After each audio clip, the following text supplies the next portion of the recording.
You're not invited to the wedding. That was the message from Mom. No warmth, just a flat text. Brooke's family doesn't want you there. I stared at the screen and smiled, then typed back, "So you're picking appearances over family?" After that, I canceled everything. Yes, including the deposit for their venue. They had no clue what was coming. There it was again. You're not coming to the wedding? Same message. Same cold delivery. No apology, no explanation, not even a half-hearted hope you understand. Just emotionless words on a dull gray bubble. I read it, then read it again. My thumb lingered over the screen while my coffee sat untouched, growing cold. I replied, "So you chose status over blood. No emojis, no passive-aggressive jokes, just raw honesty." Then without a second thought, I opened my laptop, logged into the wedding planner account, and canceled the venue. It was booked under my name, paid with my own card. They had no idea I was even the one who handled it. And the cherry on top, it was non-refundable. I shut the laptop, leaned back in my chair, and stared blankly at the wall. Strangely, I wasn't mad. I wasn't hurt either. I just felt still, like something inside me had shifted, stepped back, and was now watching everything unfold from a quiet corner. This wasn't new, really. They'd done it before. Just not this openly, not in bold, unmistakable texts, but I had felt it. In the looks passed across dinner tables, in the jokes that cut just a bit too deep, in the fact that they accidentally forgot my birthday 3 years in a row and blamed it on the group chat not showing reminders. Brooke had become the golden child, the daughter they always imagined having. And me, I was just Ethan, the dependable one, the background character. I picked out the boutique for the dress. I negotiated the first deal with the caterers. I booked the Airbnb for the guests flying in. And when Ryan's parents complained that the Colorado Lodge felt too rough, I found them an upscale alternative, complete with a lake view. I even designed their Save the Date website using my Canva account. They still had access, still logged in. But now, I wasn't a brother, I was baggage. Because Brooke's dad didn't like my vibe, because I wore black to brunch, because I asked where the missing $3,000 in catering money had gone, and didn't shut up when Mom replied, "Just trust us." They only needed me when I was useful. And now that I wasn't, I was invisible. They were building their perfect family snapshot, polished, pretty, and without me. Smiling faces, filtered happiness. No Ethan in the frame. I took a breath and opened the shared Google Drive folder. Brooke and Ryan. Wedding planning. I clicked through every file I had uploaded. Photos, contracts, timelines, 63 files in total. One by one, I deleted them all, then renamed the folder. Good luck without me. No announcement, no heads up. Let them figure it out the morning they try to lock in the florist. Let them panic when the photographer ghosts. Let them be shocked when the venue replies, "Unfortunately, this reservation has been canceled by the account holder." They assumed I'd keep quiet, that I'd smile and swallow the insult. Same old Ethan. But this wasn't about a wedding. It was the final fracture in a foundation that had been rotting for years. They handed me the scissors and assumed I'd never use them.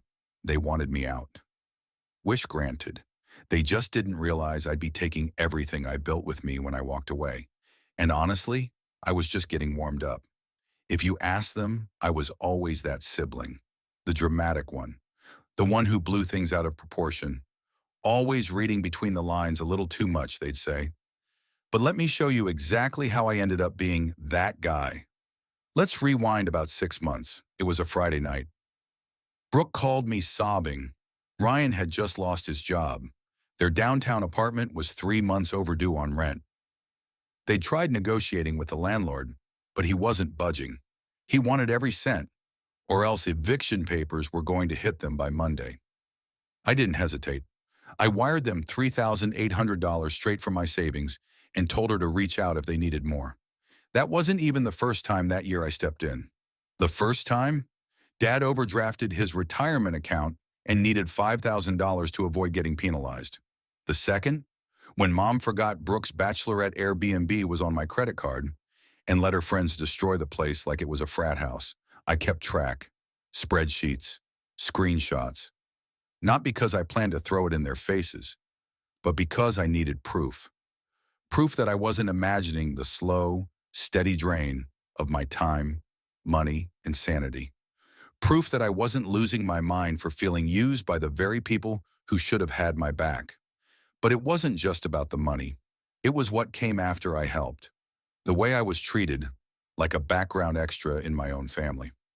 Dad once joked, while I was up on a ladder fixing his gutters in the middle of a thunderstorm, that I should get a job as a house husband, since I clearly wasn't man enough to be the breadwinner.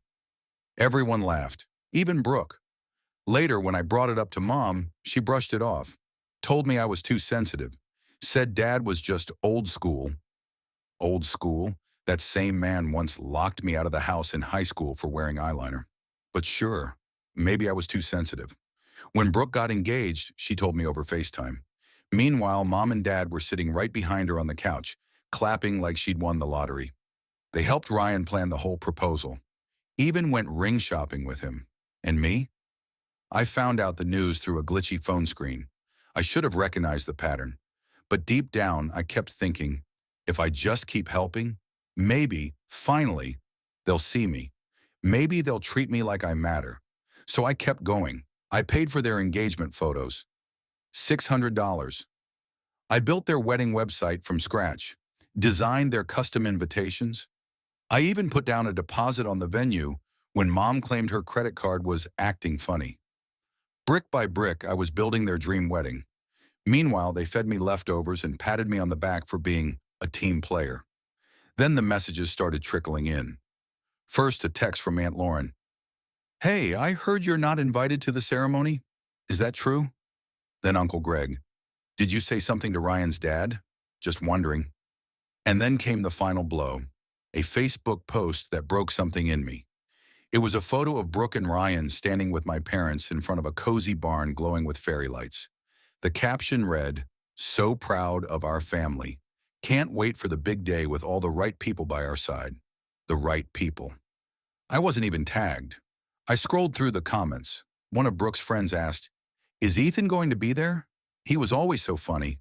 Brooke replied, "We're keeping things small. Just people we trust. Just people we trust." That night I didn't sleep.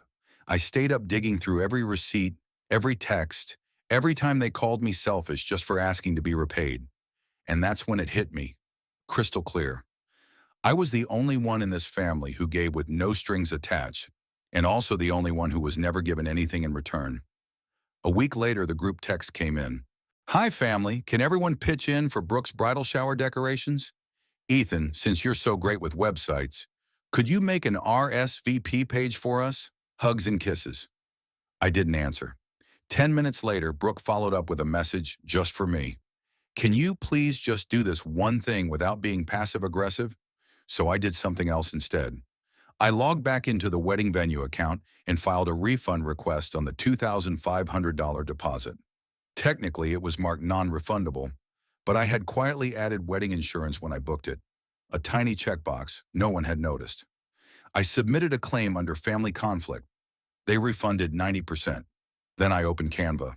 Every design I'd created, the RSVPs, seating charts, welcome signs, I deleted them all.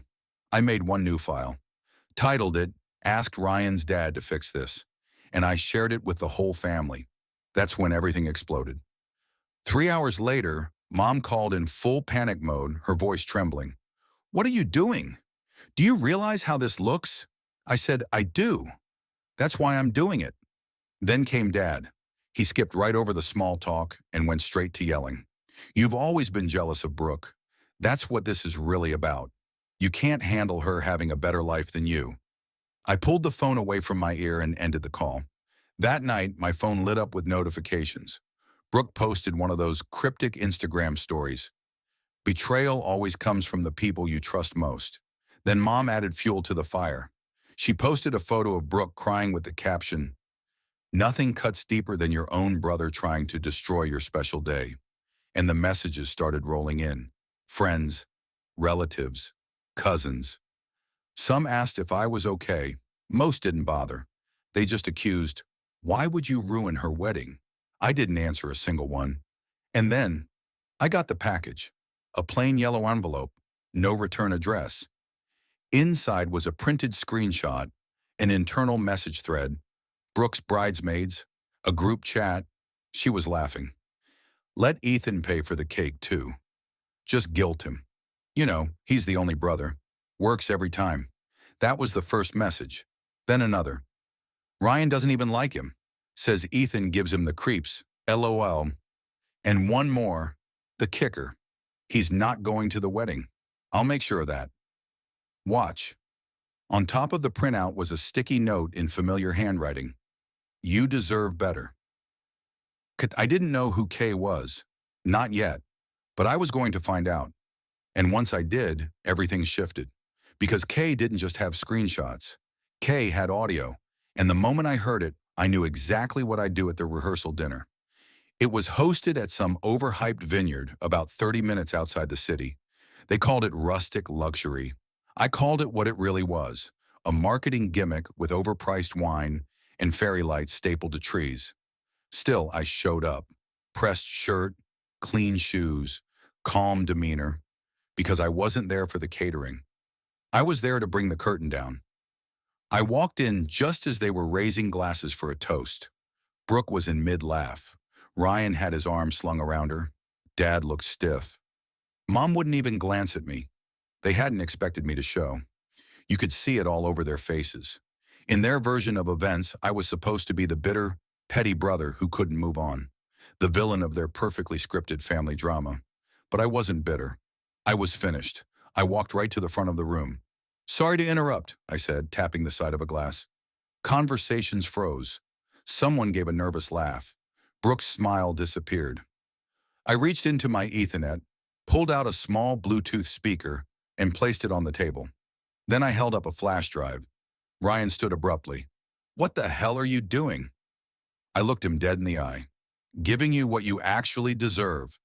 Then I pressed play. A girl's voice, loud and unmistakable. Brooke, laughing.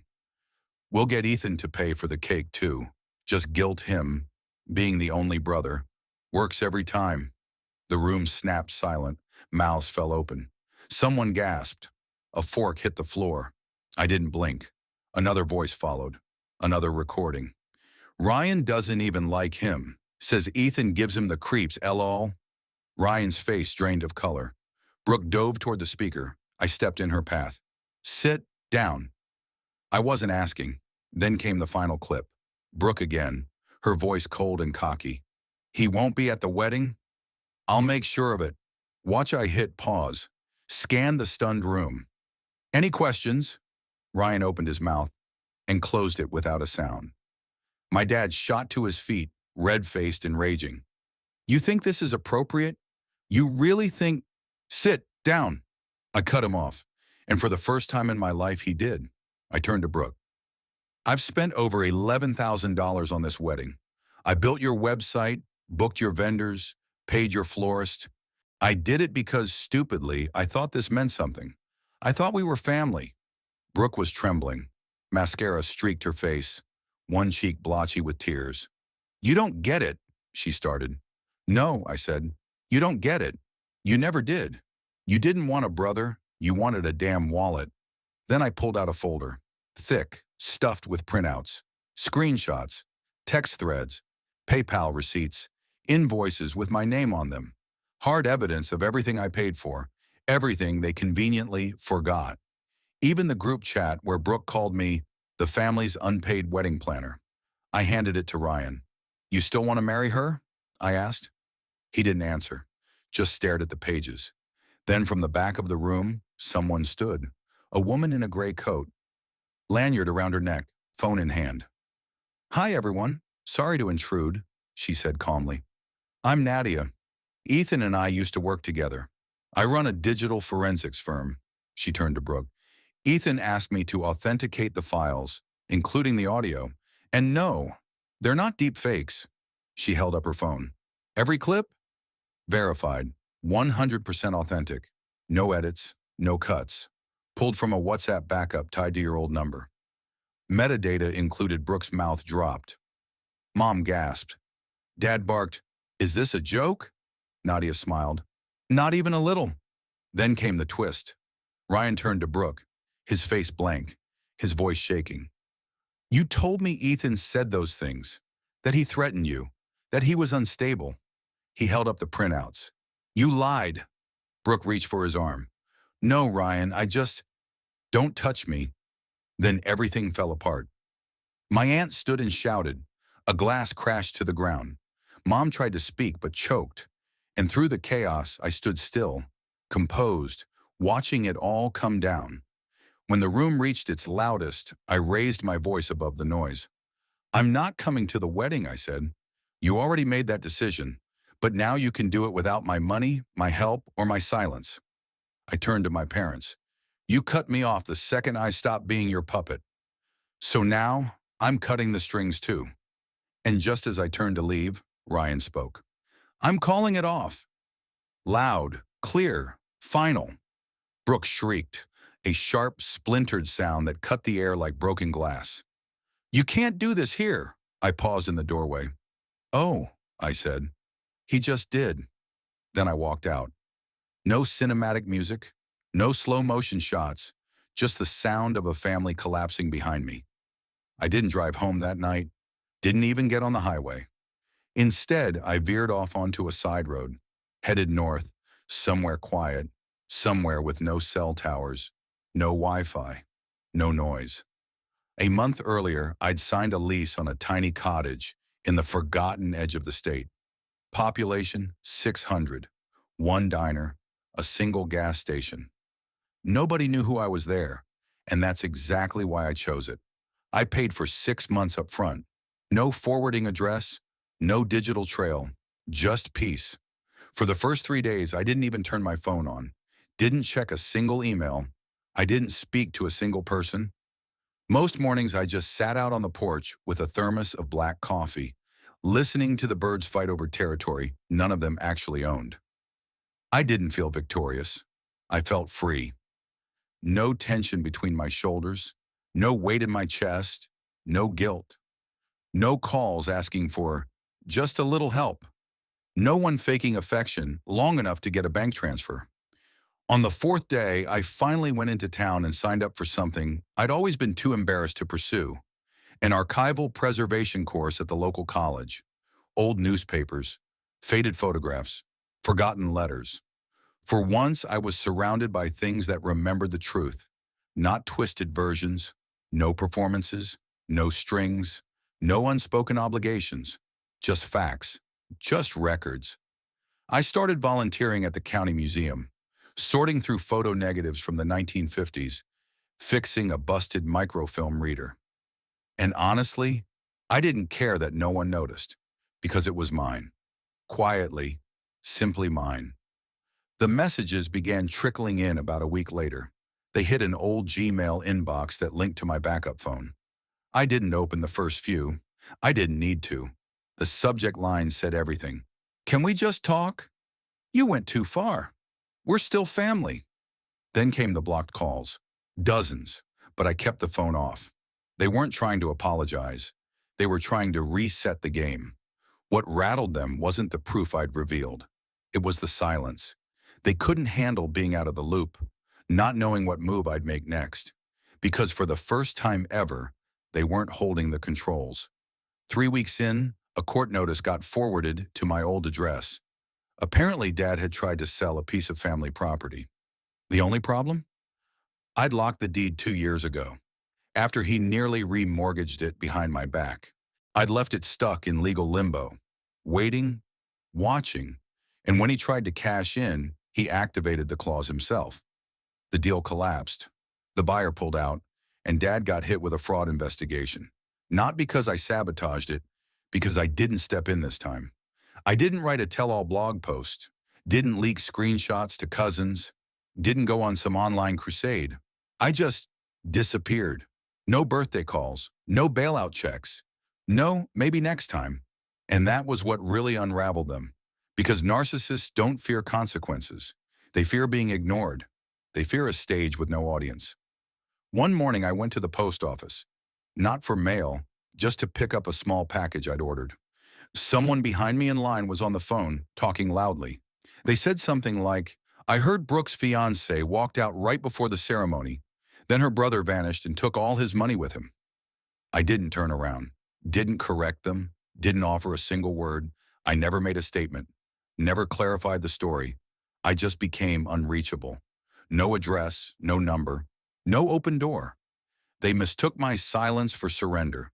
They didn't realize it was my decision. A quiet, clean break. Not a dramatic goodbye, but an absence. Sharp, surgical. The kind that can't be spun or softened. The kind that forces people to finally sit with what they've done. They can't guilt me anymore. They can't text when rent's overdue or cards are maxed out. Can't fake warmth for a favor. Because there is no we anymore. There's just them. And a metaphorical mailbox that reads, no message received. You know what's strange? When you finally walk away from people who built their lives by standing on top of you, they don't collapse right away. They just stand there stunned, like someone muted the audio and they can't find the volume button. That's exactly what happened after the wedding blew up. After the voicemails and the DMs and the chaos, they still believed deep down that I'd come crawling back. Because I always did.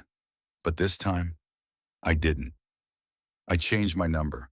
And I don't mean a simple swap. I mean a whole new country code. No forwarding, no voicemail, no auto replies, just silence. I closed the joint account Dad linked to me for emergencies, rerouted my bank statements to a private vault, updated my medical POA, removed every single family name, even changed the emergency contact on my driver's license, from mom to no one. They don't know where I live. They don't know where I work. They don't know if I'm in the state or even still alive, and that kills them. About a month ago, I went back, just once, not to the house, not to the vineyard. I drove by the wedding venue, the one I had canceled. It was empty. A crooked for lease sign hung on the gate. A dried-up bouquet lay crushed in the gravel. It felt right. I rolled down the window. The breeze smelled like rain and something else, regret. Before I drove off, I walked up to the mailbox by the front gate, slipped in a small white envelope, no return address. Inside was the final invoice I'd paid for their wedding. Taped to it, a sticky note that read, thanks for nothing. I don't check the old email anymore. But every now and then, I log in, not to reply, just to watch the flood. One unread message stood out. The subject line? Please just talk to us. That was the subject line. I didn't open it. Then came another one. We don't know who you are anymore. And that one? That made me smile. Because for once, they were absolutely right. I'm not the person who used to wire them money at 3 a.m. Not the one glued to his phone, waiting for the next crisis call. Not the designated emergency contact. Not the unpaid wedding planner. Not the family therapist. Not the invisible sibling quietly absorbing every jab. Not the guilt-soaked son begging for scraps of affection. I'm just someone else now. Someone with a different life. One they can't touch, can't twist, can't narrate into something else. Last week I got a new mailbox. Metal, modern, secure. One of those tamper-proof drop boxes where once something goes in, it can't be pulled back out. The technician who installed it asked me what name I wanted on the plaque. I said, no name, just a message. Now, just beneath the lock, etched into a small brass rectangle, it reads, this box does not accept apologies. And the silence I live with these days, it's not loneliness, it's peace.